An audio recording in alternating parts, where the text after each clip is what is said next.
Inflasi. Kenapa penting untuk diketahui? Mengapa penting untuk mengetahui inflasi? Inflasi adalah faktor yang sangat penting untuk dipahami dalam investasi. Besaran dana yang perlu kita sediakan untuk memenuhi berbagai kebutuhan dan tujuan keuangan, seluruhnya akan dipengaruhi oleh inflasi yang dapat menyebabkan jumlah dana di masa depan menjadi naik berkali-kali lipat. Oleh karena itu, dalam berinvestasi, sekurang-kurangnya hasil investasi harus mampu mengalahkan inflasi, agar memastikan dana yang kita miliki cukup untuk memenuhi kebutuhan kita di masa mendatang. Secara ringkas, inflasi dapat diartikan sebagai berkurangnya nilai uang yang menyebabkan turunnya daya beli. Sebagai ilustrasi, pada tahun 1990, dengan uang sebesar Rp500, kita dapat membeli satu mangkok bakso. Namun saat ini, harga satu mangkok bakso dapat mencapai Rp30.000.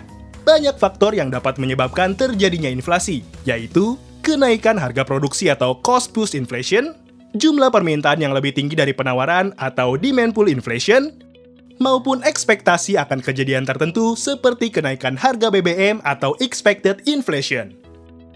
Data inflasi biasanya dinyatakan dalam jumlah persen dan dirilis setiap bulan oleh lembaga yang ditunjuk pemerintah. Di Indonesia, angka inflasi dirilis oleh Badan Pusat Statistik atau BPS sekali sebulan setiap awal bulan. Adanya inflasi sebenarnya menunjukkan adanya pergerakan ekonomi. Namun, angka inflasi yang terlalu tinggi membuat konsumen kehilangan daya beli yang dapat mengganggu pertumbuhan ekonomi serta sulitnya mengambil keputusan bisnis. Oleh karena itu, dengan adanya faktor inflasi, bayangkan jika uang Anda hanya didiamkan saja di rekening tabungan. Dapat dipastikan, daya beli uang yang Anda miliki akan tergerus sedikit demi sedikit dalam jangka waktu yang panjang. Anda harus melakukan investasi untuk mengalahkan inflasi. Ada banyak instrumen investasi yang tersedia. Namun, secara historis, dalam jangka panjang, hasil investasi di pasar modal dapat mengalahkan inflasi.